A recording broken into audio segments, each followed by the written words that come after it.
Price the Lord. நான் பார்த்தீங்கன்னா ஆண்டவர்கிட்ட உங்களை தான் ஆண்டவரை நம்பிக்கொண்டு இருந்தேன். ஏன் இந்த உபத்திரவம், ஏன் இந்த நெருக்கம், ஏன் இந்த வனாந்தரம் ஆண்டவரேன்னு சொல்லி நான் ஆண்டவர்கிட்ட புலம்பிக் கொண்டு கேட்டுக்கொண்டு பயந்து கொண்டு இருந்தேன். அப்போ ஆண்டவரே எனக்கு ஜெபிக்கவே முடியாமல் அழுது கொண்டு இருந்தேன். அப்போ ஆண்டவரே என்னோட பேசுங்க இசப்பா. நான் வேதத்தை எடுத்து படிக்கும்போது ஆண்டு என்னோட பேசினார்.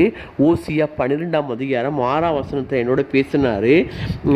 தயவையும் நியாயத்தையும் கை கொண்டு இடைவிடாமல் தேவனாய கர்த்தரை நம்பிக்கொண்டிரு அப்படின்னு சொன்னார். அப்படி நம்புற நீ, ஆனால் சில நேரத்தில் என்ன பண்ணுற, இடைவிடாமல் நீ நம்பணும். சில நேரம் சூழ்நிலையை பார்த்து நீ கொஞ்சம் நம்புற, கொஞ்சம் சூழ்நிலையை பார்க்குற. அப்போ இடைவெளி விடும்போது நீ பயப்பட ஆரம்பிக்கிற, கவலைப்பட ஆரம்பிக்கிற, சோர்ந்து போகிற. நீ இடைவிடாமல் நம்பிக்கொண்டு இரு, இடைவிடாமல் தேவனாய கர்த்தரை நம்பிக்கொண்டு இருன்னு சொன்னார்.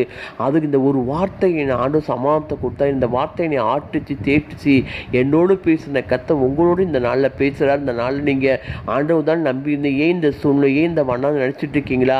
இல்லை, நீ நம்புறது நம்புறீங்க ஆண்டவர், ஆனால் இடைவிடாமல் நீங்களும் ஆண்டவர் நம்புங்க. தெய்வீக சமாதானத்தை பெற்றுக்கொள்ளுங்க. Praise the Lord. God bless you.